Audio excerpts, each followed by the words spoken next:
시간에 우리가 8장에 이스라엘 왕을 달라고 얘기를 했죠. 이제 황경 이제 사무엘은 늙었고 또 아들의 행위가 당신을 따르지 않으니까 우리에게 왕을 달라고 요구를 합니다. 정말 사무엘은 벼락 같은 얘기고 정말 놀랄 얘기가 아닐 수 없었지만 사무엘은 기도를 합니다. 기도를 하고 그랬더니 하나님께서 그들의 얘기를 들어라. 너를 버린 것이 아니라 나를 버렸다. 그렇게 얘기하셨죠. 그리고 이제 이 왕 제도가 얼마나 힘든 거고 어려운 건가. 이 왕 제도에 대해서 경고적인 측면으로 가르치라. 그래서 얘기를 쭉 해줍니다. 자녀들이 지명으로 끌려가게 될 것이다. 그리고 너희들이 세금, 공물을 다 왕을 위해서 바쳐야 될 것이다. 그리고 온갖 왕의 특정이 있을 것을 쭉 얘기를 해줬습니다. 왕의 제도가 이런데도 할래? 그런데 그래도 하겠다는 게. 그래서 백성이 사무엘의 말을 듣고 거절하여 이르되 아니로소이다. 그래도 이 얘기를 다 듣고 나서 그래도 우리는 우리 왕이 있어야겠습니다 하는 거죠. 그리고 사무엘이 또 기도를 합니다. 그랬더니 하나님께서 그들의 말을 들어 왕을 세우라. 그렇게 하고 끝났는데 오늘 9장에 보면 또 왕 얘기 나오다가 지금 갑작스럽게 베냐민 지파 얘기를 꺼냅니다. 베냐민 지파. 그래서 오늘 말씀에 보면 이 베냐민 지파에 기스라는 사람이 있는데 유력한 사람이다. 그는 아비엘의 아들이요, 수월의 손자요, 베고다스의 증손이요, 아비야의 현손, 베냐민 사람이더라. 그러니까 베냐민 지파의 족속의 사람인데 기스라는 사람이 소개되는데 이 기스라는 사람은 사울의 아버지입니다.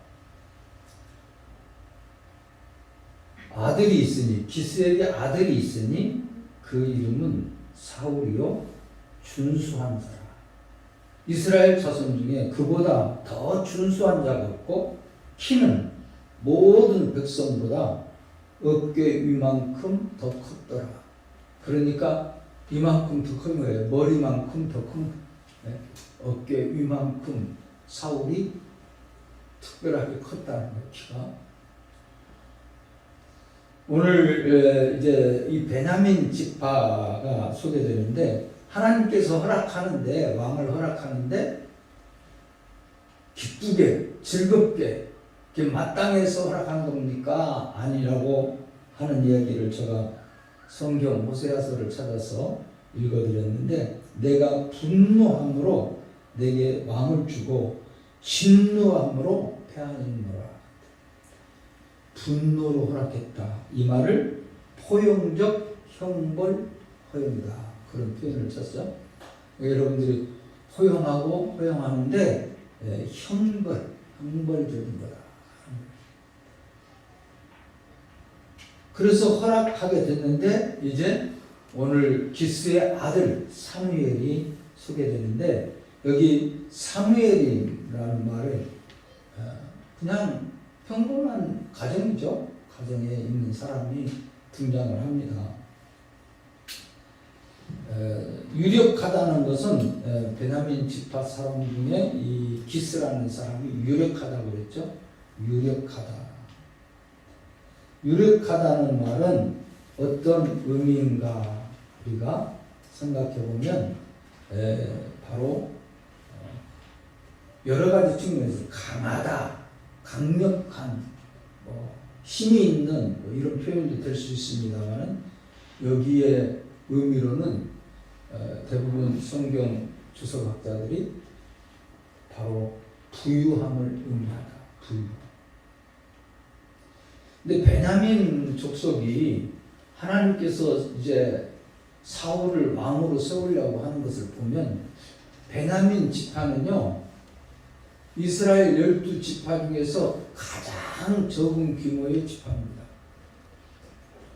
그 용명은 있어요. 용명은 있는데 우리가 사사기 20장 한번 볼까요? 앞으로 좀 넘겨서 사사기 20장에 보면 베냐민 지파가 나옵니다.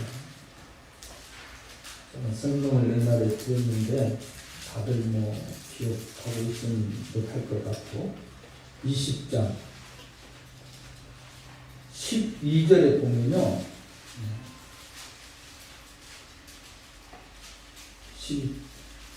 12절부터 함께 보겠습니다. 이스라엘 지파들이 베냐민 온 지파의 사람들을 보며 두루다니며 이르기를 너희 중에서 생긴 이 악행이 어찌 되느냐. 그런즉 이제 기브아 사람들 곧 불량들을 우리에게 넘겨주어서 우리가 그들을 죽여 이스라엘 중에서 악을 제거해 버리게 하니. 오늘 이렇게 악행을 했다고 그러는데 이 악행은 무슨 악행인가? 베냐민 지파가요, 그 내인의 첩을 윤관하죠. 그래서 이스라엘 백성들 11지파가 함께 모이고 이 베냐민 지파와 싸웁니다. 그래서 모두 다 어느 정도냐면 47절 보겠습니다. 47절 46절 47절에 보면 다 같이 봅니다. 이날에 베냐민 사람도 살을 빼는 자가 엎드려진 것이 모두 25,000명이니 다 용사더라. 베냐민 사람 600명이 돌이켜 광야길로 도망하여 림몬 바위에 이르니 거기서 몇 달 동안 지냈더라. 그러니까 이렇게 전쟁에 붙어서 같은 민족들이죠. 이스라엘 백성들 12지파 중에 베냐민 지파가 악행을 해서 이 악을 뿌리째 뽑아버리자. 그래서 11지파가 합세해서 베냐민 지파와 싸움이 벌어진 거예요. 그래서 베냐민 지파의 사람들이 25,000명이 다 용사들이 죽고 나머지 남은 사람이 6만 600명이니까 거의 말라비틀어진 거죠. 아주 적은 민족이에요. 에브라임 같은 민족이 좀 들어서 뭐가 되면은 좀 힘도 있고 강하게 보이고 그럴 텐데 제일 약한 베냐민. 그리고 나엘의 죽음으로 인해서 낳은 아들. 야곱이 나엘을 제일 사랑하는 부인이죠. 처음에 7년 동안 있으면 이제 장가 보내주겠다 그런데 열심히 주야장창을 일했어요. 그런데 7년 되고 나서 이제 원래 했어요. 전날 밤 자고 났더니 아침에 보니까 나엘이 아니라 레아였어요. 레아는 얼굴이 정확도로 생겼대요. 그 무슨 얘기로 그러더라고요. 정확도로 생기고 그러니까 나엘은 아름답고 예쁘고 야곱이 보기 그랬다는 거예요. 그런데 그 나엘이 죽으면서 낳은 아들이 베냐민이거든요. 그러니까 생명과 바꾼 아들이에요.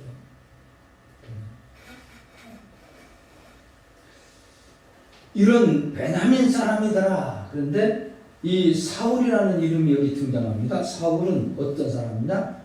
준수하다. 아주 좀 잘 표현해서 준수한 소년이다. 이스라엘 자손 중에 그보다 더 준수한 자가 없더라. 준수하다. 이 사울이라는 이름은요, 우리가 보편적으로 바울은 작다 그러니까 옛날에 사울이었을 때 사울을 큰 자, 뭐 이렇게 대부분 알고 있기도 하고 뭐 그런 의미로 갖고 있기도 합니다. 그러나 실질적인 의미는요, 이 구약에 나와 있는 이 초대 왕은 큰 자가 아니고 구하여 얻은 자, 구하여 얻은 자라는 뜻입니다. 사울이라는 원래 원어의 의미는 그래요. 구해서 얻었다. 그러니까 백성들이 구해서 왕 만든 사람. 구해서. 그 백성들이 우리 왕을 만들게 왕을 달라고 그러잖아요. 그래서 구해서 얻은 사람. 그런 뜻입니다. 한번 따라서 해봐요. 구하여 얻은 자. 구하여 얻은 자. 네, 구하여 얻은 자. 여러분들도 하나님 앞에 열심히 구하잖아요. 그러면 얻을 수 있습니다. 하나님께서는 들어주시죠. 할렐루야. 아멘. 근데 사람의 생각으로 구한 거기 때문에 이게 문제가 되는 거예요. 여러분들도 내 뜻대로 마옵시고 아버지의 뜻대로 하옵소서 하면서 구하세요. 아버지의 뜻대로. 할렐루야. 근데 우리는 대부분 기도가 내 생각을 구하는 거예요. 내 생각. 이게 문제예요. 성경을 통해서 하나님의 뜻을 찾는 기도가 해야 돼요. 하나님의 뜻을 찾는 기도. 왜 솔로몬을 축복해 줬습니까? 1,000번째 드렸어요. 그것 때문인가요? 아니에요. 기도 한마디가 하나님의 마음을 들었어요. 부귀 영화를 구하지 않았어요. 그는 하나님의 뜻을 분별할 수 있는 지혜를 구했어요. 하나님이 너무 흡족한 거야. 마음에 든 거야.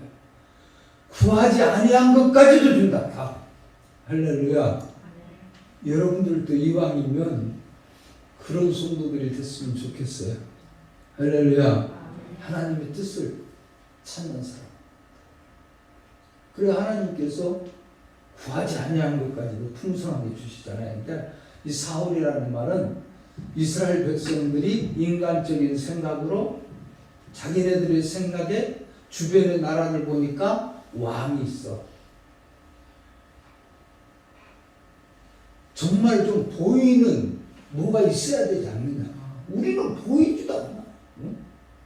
하나님 계신다고 하는데 너 봤어? 못 봤지? 우리 못 봤지? 이렇게 된 거예요. 여러분들도 그러세요. 신앙생활 하면서도 하나님 뭐 역사하면서 난 느낌이 없어. 이런 거 똑같은 거예요. 이스라엘 백성들이 요구하는 건 보이는 거.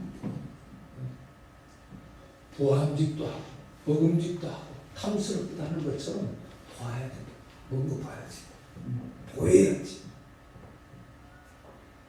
그러니까 뭘 보여달라고, 뭘 자꾸 우리는 만져봐야 된다고. 이거잖아요. 그게 우리 생각이고 우리의 마음이에요. 하나님의 뜻은 전혀 다를 수 있어요. 그 왕을 허락해놓고 하나님께서 분노하셔서 허락했다 했는데 오늘 베냐민 지파 기스의 아들 사울이라는 사람이 나오는데 바로 이 사람 이름이 사울인데 구하여 얻은 자라. 구하여 얻은 자. 근데 이 사람이 준수예요. 이스라엘 백성들이 기대했던 거 정말로 보기 멋진 사람이야. 일반 사람하고 틀려. 키도 장수야. 어깨 위로 더 높은 거야. 일반 백성들에 비해서. 월등한 거죠. 월등. 사람은요. 어디 가서 보더라도 딱 보면 이 키 크면 좀 있어 보인대요. 사람들이. 그 준수하다는 말은 잘생겼다는 말이에요. 잘생겼다. 그런데 여기 보니까 유력하다고 하는 의미를 우리가 부유하다는 측면으로 보면 여기 보면 기스가 암나기를 읽고 그러니까 암나귀가 있다는 것은 부유한 가정입니다. 부유한 가정. 그런데 여러 마리가 있었던 것 같아요. 근데 오늘 말씀해 보니까 암나귀를 잃고 아들 사울에게 이르되 너는 일어나 한 사원을 데리고 가서 암나귀들을 찾아라. 이 복수를 써서 암나귀들이니까 한 마리가 없어진 게 아니라 여러 마리가 없어진 거예요. 그러니까 이 기스의 집안은 상당히 부유했다는 거예요. 암나귀가 여러 마리 있었는데 그 중에 몇 마리가 도망을 친 거예요. 어디론가 갔어. 그런데 찾을 길이 막막하니까 아들을 불렀어. 야, 사울아, 암나귀가 없어졌는데 좀 찾아라. 너 혼자 돌아다니면 그러니까 사환, 일꾼도 있어요. 그러니까 부유하죠? 그래서 한 명 따라가죠. 사환이 따라서 이제 암나귀를 찾으러 갑니다. 어디 돌아다니냐면요. 지금 한 네 군데가 소개되죠? 네 군데가 소개되는데 이 네 군데의 에브라임 산지, 살리사 땅, 사할림 땅, 그리고 베냐민 지역을 두루 다녔다.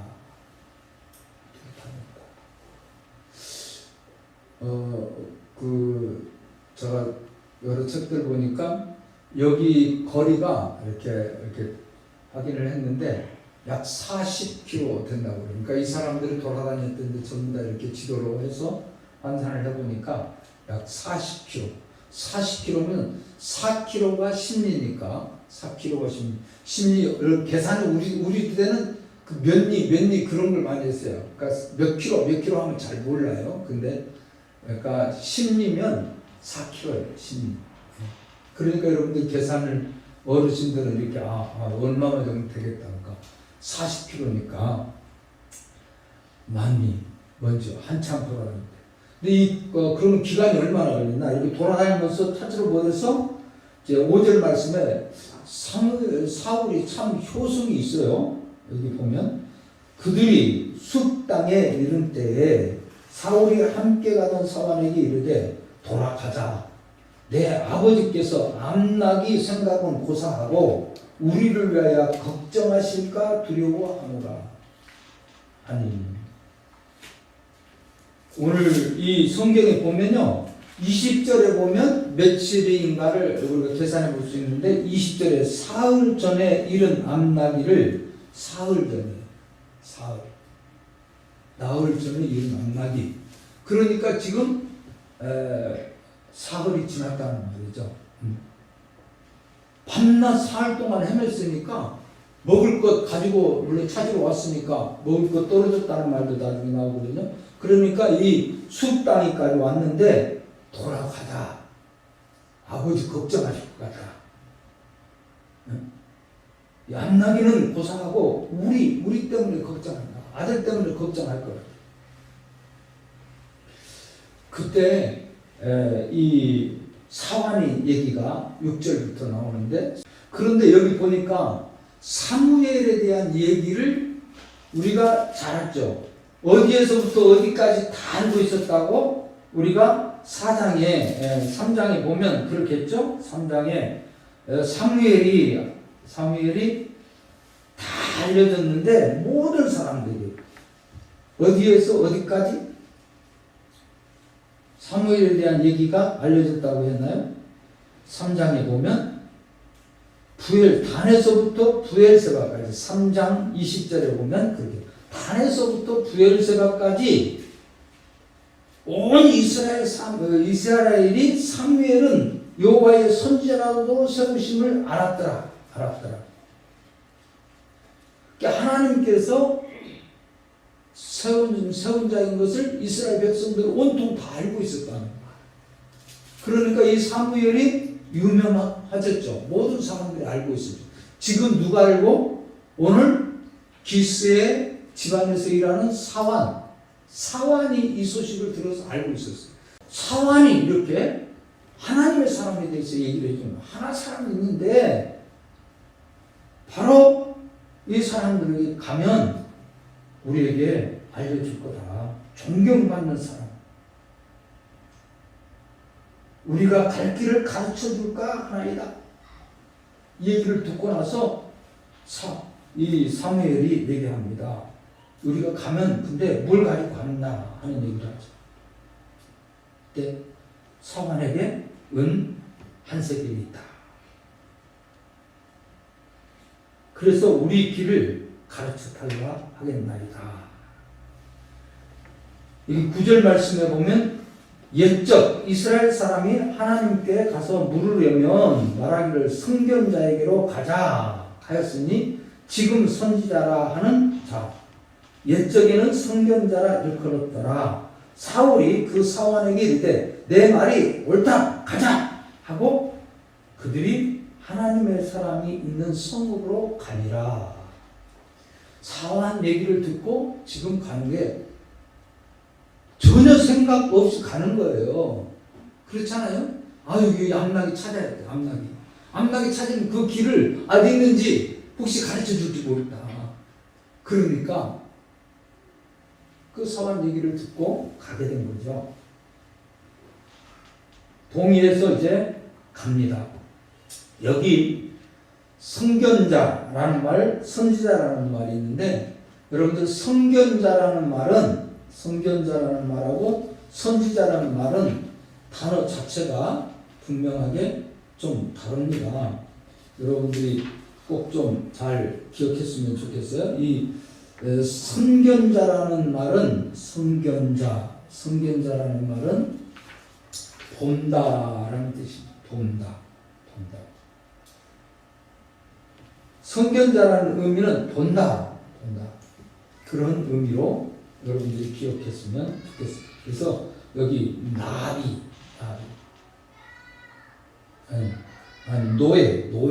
노예라는 말. 선견자라는 말은 히브리어로 노예, 미리 보다, 미리 통찰한다. 그러니까 하나님의 뜻을 미리서 아는 거예요. 미래를 알고 싶어 하지 다들. 이거 바로 선견자에게 가라는 거예요. 근데 지금은 뭐다? 선지자라는 말. 이 선지자라는 말은 나비라는 말인데 히브리어로 하나님의 입이라는 뜻입니다. 하나님의 입. 그러니까 나팔이에요. 스피커. 그러니까 하나님의 뜻을 전달하는. 그러니까 통합적인 개념이죠. 선견자는 미리 보는 것만 통찰적인 측면. 그것을 뭐 아무거나 막 얘기하고 누설하고 그런 측면이 아니에요. 여기도 하는 거 보면 좀 달라요. 나중에 보면 맨 마지막 절에 보면 사환도 보내요.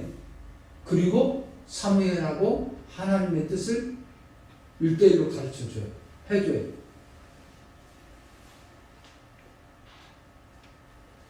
오늘 여러분들이 그래서 선지자, 선견자라는 말이 있었는데 이제는 선지자로 바뀌었는데 바로 여러분들이 그런 의미를 기억했으면 좋겠어요.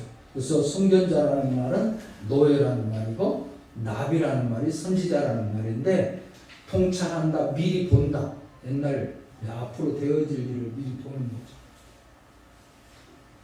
그런 사람을 선견자라고 해요. 그러면 나비라는 뜻은 바로 하나님의 나팔, 하나님의 입, 나팔 그런 뜻입니다. 이렇게 여기 있다. 그래서 이제 선지자가 있는 곳에 성읍으로 가니라. 그래서 10절 말씀 가는데 그들이 성읍을 향하여 비탈길로 올라가다가 물길로 나오는 소녀 만납니다. 그래서 선견자가 여기 있느냐 묻습니다. 그때 그들이 그 여자아이들이 얘기합니다. 보소서 그가 당신보다 앞서 올라갔다. 빨리 가소서 백성이 오늘 산당에서 제사를 드리므로 오늘 성읍에 들어오셨나이다. 그래서 이제 지금 제사를 드리러 간다. 근데 여러분들이 이 말씀은 우리가 사무엘상 앞에 보면 7장에 보면 이런 모습이 나오죠. 7장 17절 같이 읽어보겠습니다. 17절 남아로 돌아왔으니 이는 거기에 자기 집이 있습니다. 거기서도 이스라엘을 다스렸으며 또 거기에 우리를 위하여 제단을 쌓았더라. 여호와를 위하여 제단을 쌓았더라. 제가 잘못 읽은 것 같아요. 우리라는 여호와를 위하여 제단을 쌓았더라. 아멘. 여호와를 위해서 여기서 어디 남아에서 여기 숲이라는 지역이 남아 근처였어요. 그러니까 여기서 이제 사환이 여기 하나님의 사람이 있는데 가서 물어봅시다. 그러니까 사울도 그러자. 그래서 가서 이제 오늘 그곳에 또 올라가다 보니까 마치 소녀 하나가 내려오는데 얘기를 해주는 거죠. 지금 방금 올라갔습니다. 빨리 가면 만날 수 있습니다. 제사 지내러 왔습니다. 그러니까 이곳에 남아에서 계속해서 뭘 지냈다고요? 하나님 앞에 제단을 쌓았어요. 쌓은 장소에. 그러니까 오늘 이제 우리가 봉독한 15절 말씀이 중요한 말씀인데 시간이 좀 많이 가서 그래도 간단하게 설명을 더 하겠습니다. 그래서 사울이 이렇게 해서 만나게 되죠. 그러니까 기스의 집에 이렇게 안나기가 여러 마리 있었는데 아니 어떻게 잘 이렇게 키우던 것들이 어디로 갔어요. 그걸 또 찾으러 간다고 사흘씩이나 돌아다녔어요. 그거 숲이라는 지역까지 갔는데 거기서 사환이 하나님의 사람 얘기를 꺼내요. 여러분들은 어떻습니까? 이거 우연히 그렇게 됐을까요? 이거 다 성경의 원리적인 측면으로 보면 하나님의 섭리가 계셨어요. 할렐루야. 암나기들을 하나님이 몇 마리 나가도록 한 거야. 그렇게 찾도록 한 거야. 또 아버지가 다른 사환에게만 가라고 하지 않고 아들 보고 가라고 하고 사환 하나 데리고 가라고 다 하나님이 역사하신 거야. 말 한마디도 참새 한마디도 하나님의 허락이 없이는 떨어지지 않는 거예요. 모든 것이 하나님의 계획과 섭리 가운데 이루어진 것을 알 수 있죠. 여러분들 가운데도 우리도 하나님의 섭리, 하나님의 역사하심은 우리도 생각지 못하게 이렇게 역사하고 계신다는 사실을 기억할 수 있길 주님의 이름으로 축원합니다. 우리가 알 수 있는 것은 또 오늘 본문 말씀이에요. 사울이 오기 전날에 여호와께서 사무엘에게 알게 하여 이르시되 오기 전에 사울이 나타나기 전에 하나님께서 사무엘에게 얘기해 준 거예요. 베냐민 사람 내일 이맘때에 내가 베냐민 땅에서 한 사람을 내게로 보내리니 한 사람. 그래서 하나님께서는 모든 것을 이렇게 역사하셔서 사무엘에게 또 올 것을 얘기해 줬어요. 내일 이맘때에 베냐민 사람 하나가 올 텐데 이렇게 얘기해 준 거예요. 분명하게 하나님의 역사여 하나님의 섭리임을 우리가 알 수 있죠. 여러분들 이 세상의 모든 것이 그냥 되는 것 같지만 다 하나님의 섭리 가운데 이루어져요. 여러분들이 이 사실을 믿으시길 바랍니다. 우리가 잠언에도 보면 사람이 아무리 멋진 계획을 할지라도 옮기시는 일은 여호와 하나님. 할렐루야. 하나님이 하시는 거예요. 하나님.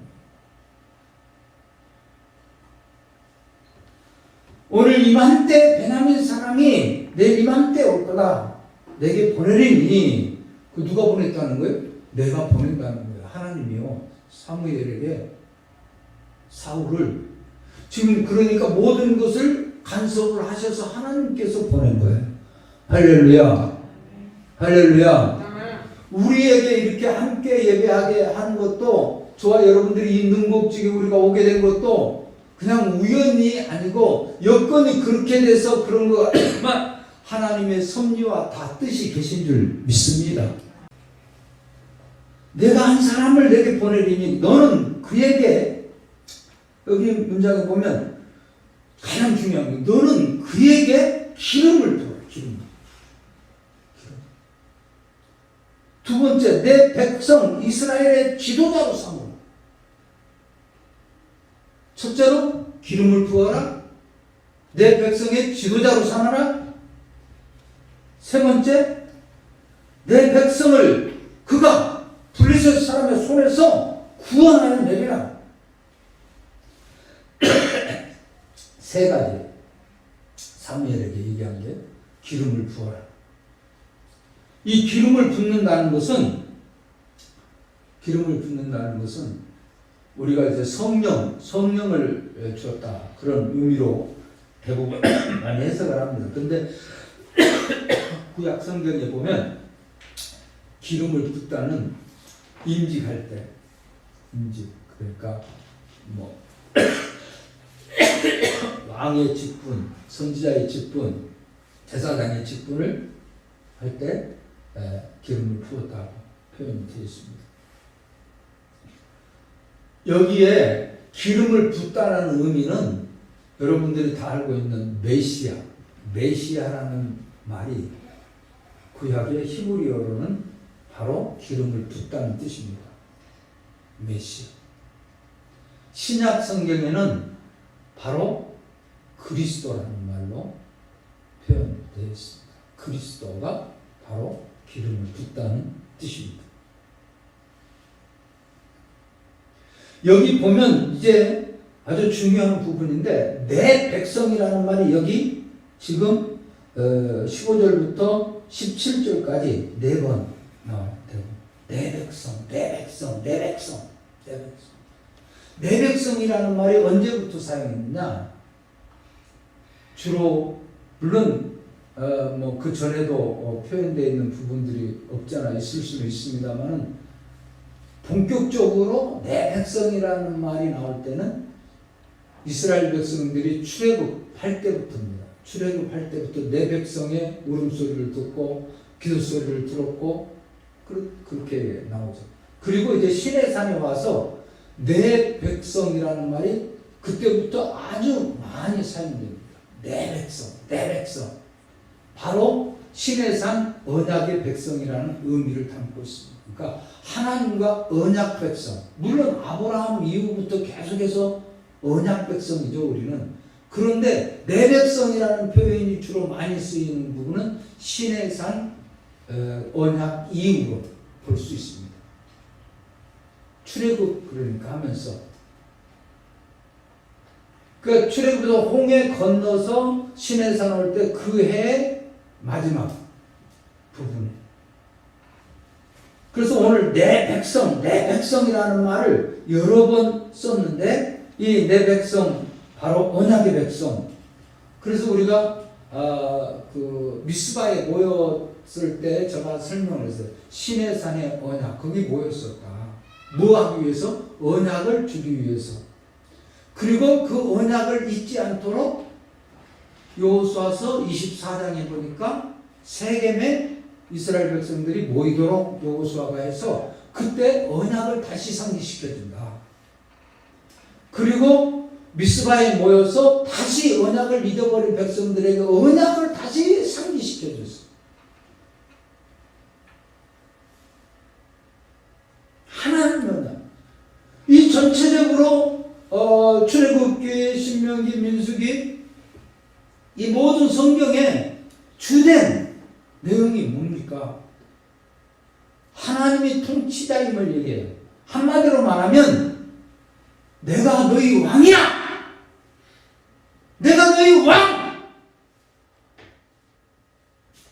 여러분들 우리의 왕은 하나님이신 것을 믿습니까? 아멘. 우리의 왕은 하나님!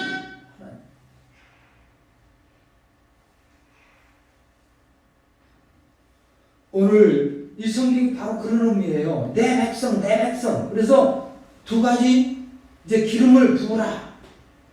오늘 베냐민 가장 적은 그 지파 보잘것없는 지파. 초야에 묻혀서 농사 짓고 살고 양 키우고 염소 암나귀 키우고 그러면서 지는 이 사울, 전혀 이름도 나타나지 않았던 그가 이제 등장. 어떻게? 하나님의 섭리 가운데, 하나님의 역사 가운데. 할렐루야. 우리들도 하나님의 섭리는 몰라요. 하나님의 역사는 몰라요. 그렇지만 하나님이 원하신다면, 하나님이 기뻐하는 일을 하면 그 일에 순호. 사무엘은 알지도 못해. 그 사람이 어떤 사람인지 알고 세워야 될 거 아니에요. 그러지 않았어요. 여기 이후에도 마찬가지예요. 내 백성 이스라엘의 지단을 삼으라. 내 백성 블레셋을 그가 구원하리라. 기름을 부으라. 내가 구원하리라. 누가 하는 거예요? 하나님이 하는 거예요.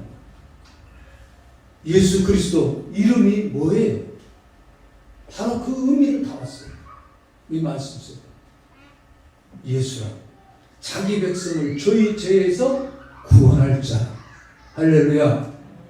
이 말씀 속에는 깊이 이 인간적인 생각, 사람들의 모임 속에서 사울을 구했지만 하나님께서는 그 깊이 있는 속에 그걸 뚫고 그 재앙을 지나서 예수 그리스도 하나님의 섭리 가운데 자기 백성을 구원할 자인 것을, 이 복음을 지금 말해주고 있는 거예요.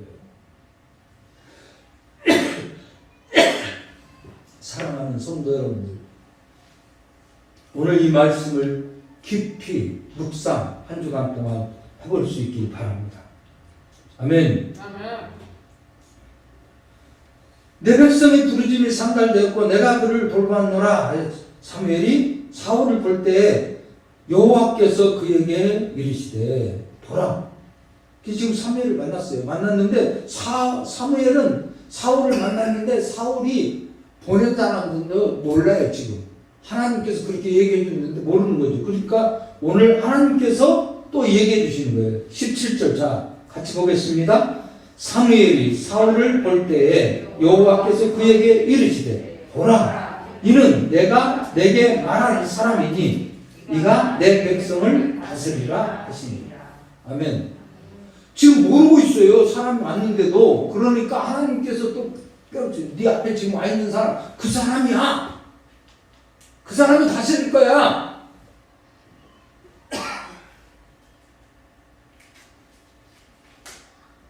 오늘 저와 여러분들이 사무엘을 만나서 사무엘이 사울에게 얘기를 합니다. 19절 말씀해 보니까 사무엘이 사울에게 대답하여 이르되 내가 성전자니라. 내가 성전자냐 물어보니까 성전자라.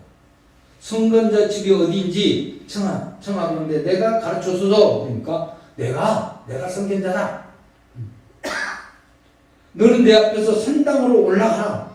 그러니까 산당으로 올라가. 산당 우리가 생각하는 여기 굿당들 많이 여기저기 있는 거 그런 걸 생각하지 마세요. 그거 아니에요. 오늘 아까 우리가 찾아봤죠? 어디? 7장 마지막 부분에 보니까 남아에서 제사를 지냈다고. 사무엘. 그 제사 지내는 장소를 그때 당시에 법궤가 기욤 여아름에 있었잖아요. 그래서 여기 법궤도 없어요 지금. 그러니까 거기서 제사 지내 하나님 앞에 제사장이니까. 오늘 이 말씀을 우리가 깊이 생각해봐요. 그래서 암나귀는 염려하지 말라. 찬다. 사흘 전에 이뤘던 암나귀는 염려하지 말래요. 온 이스라엘 사모하는 자가 누구냐? 너와 내 아버지 온 집이 아니냐? 그러니까 무슨 소리인지 지금 생각이 잘 안 되지만 이렇게 얘기를 합니다. 그러니까 이스라엘 사울이 대답하되 자기 집안 얘기를 해요. 이 지파 중에 가장 작은 지파 베냐민 아니냐? 여기서 내가 뭘 할 수 있느냐? 못한다고 거절하는 거 비슷해요. 난 갖춘 것도 없고 있는 것도 없고 우리 지파가 아까 얘기했잖아요. 600명 남고 다 죽었으니까. 응? 그런 적은 지파. 다른 지파, 이런 지파들이 큰 지파, 에브라임 지파 같은 지파, 그런 지파에서 해야지. 우리 같은 사람들 어떻게 합니까? 우리. 가족 중에도 가장 미약하지 아니하나이까 당신이 어찌 내게 이같이 말씀하시나이까. 뭔가 이렇게 하나님의 뜻을 캐치한 것 같아요. 그렇죠, 사울이? 그러고 나서 얘기하는, 나는 안 돼요. 사무엘이 사울과 그 사환을 인도하여 객실로 들어가. 그래서 이제 이 얘기 끝나고 이제 들어와라고 해서 들어가서 산당에 들어가서 올라갔어요. 그리고 이제 거기 사람들이 모이는 장소인데 30명이 같이 왔다고 얘기 나옵니다. 그런데 사무엘이 놀라운 것을 여기서 볼 수 있어요. 사무엘은 정말 위대한 지도자. 정말 대단하다. 왜? 지금 하나님께서 왕으로 세우라고 하는 사람이 사울이에요. 처음 만났어요. 지금 사무엘은 나이가 많아요. 늙었다고 그랬어요.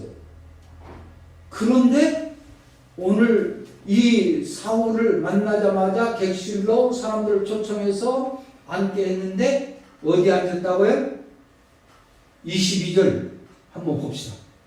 시작. 사무엘이 사울과 그 사환을 인도하여 객실로 들어가서 청한 자 중 상석에 앉게 하였는데 객은 30명 가량이었더라. 이 상석이라는 말은 중심에 윗자리 그런 거예요. 여러분들 우리나라 대통령 국무회의 할 때, 비서관 회의할 때, 장관 회의할 때 보면 어때요? 중심이 딱 앉죠. 중심이. 바로 그 상석. 설명하지 않아도 잘 알겠죠. 거기에 앉습니다. 지금 이스라엘에서 가장 위대하다고 소문하고 모든 사람들에게 알려졌고 선지자인 줄 아는데 그 선지자가 지금 사울을 젊은이가 왔어요. 아버지 심부름하고 지금 암락이 찾아온 그 사람을 전혀 보지도 못하고 알지도 못했던 그 사울을 하나님이 이 사람이야 라고 한마디 해주니까 거기에 어디? 지금부터 바로 올라가서 상속이 앉았다는 말은 왕으로 모든 주석학자들이 대부분 그렇게 해석했어요. 왕으로 예우를 했다. 왕. 그런데 당시에 최고의 권위자예요. 선지자인 줄 모든 사람들이 알아. 인정해줘. 그런 그가 내려앉았다는 말이고 돼요. 겸손을 묻는 거예요. 우리는 어떤 측면에 되기를 원합니까? 위대한 지도자, 진정한 지도자, 참다운 지도자는 바로 이런 섬김의 지도자. 우리 주님께서도 내가 섬김을 받으려 함이 아니라 도리어 섬기러 왔노라. 이 사무엘이 바로 역시 정말 이스라엘의 지도자요. 하나님이 정말 크게 쓰는 사람. 이런 모습. 성경 여기를 읽으면서 또 준비하면서 가슴이 뭉클했어요.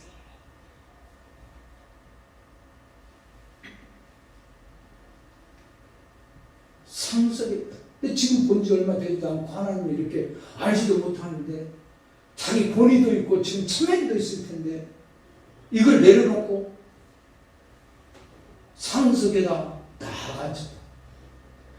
그리고 하나님께서 이 알게 하실 그때부터 뭘 준비했느냐면 음식을 준비했다는 거예요. 그 다음에 보면 사단 음식을 준비했어요. 음식을 준비해서 다 대접하라. 왕이 왕으로 대접하라. 정성을 다해서 요리하는 사람들, 거기 일하는 사람들 다 시켜서 지금 음식 만드는 장면이 그 다음에 나와요. 그리고 떠날 때 이야기를 하죠. 자, 27절 보고 27절입니다. 다 같이 시작. 성문 끝 이름에 사무엘이 사울에게 이르되 사환에게 우리를 앞서게 하라. 사환이 앞서가고 또 이르되 너는 이제 잠깐 서 있어. 내가 하나님의 말씀을 내게 들려주리라. 하나님이 이렇게 역사하시고 나에게 깨닫게 해주시고 이맘때 온다는 거 얘기해주고 이런 것들을 다 얘기하고 여기 10장 1절 말씀에 이건 읽어야 이제 여기 끝나는 거예요. 바로 이것을 시행하기 위해서 사환은 먼저 가라고. 그래서 사무엘이 사울에게 기름병을 가져다가 머리에 붓고 입 맞추며 이르되 여호와께서 내게 기름을 부으사 그의 기업의 지도자로 삼지 아니하셨느냐. 바로 이 사실. 그래서 사환도 아무도 모르게 지금 기름을 부은 거예요. 오늘 사랑하는 귀한 성도 여러분들, 거창하고 멋있고 그런 것만이 하나님의 뜻이 아니에요.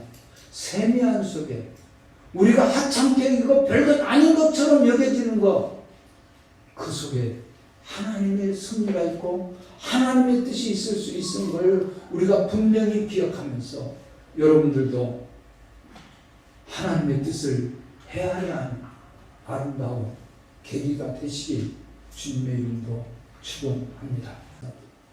이제는 우리 구주 예수 그리스도의 은혜와 아버지 하나님의 무한한 사랑과 성령님의 교통, 평강, 역사하심이 오늘 예배하는 저들 머리 위에 저들의 삶의 터전 위에 이제부터 영원까지 함께 있을지어다. 아멘.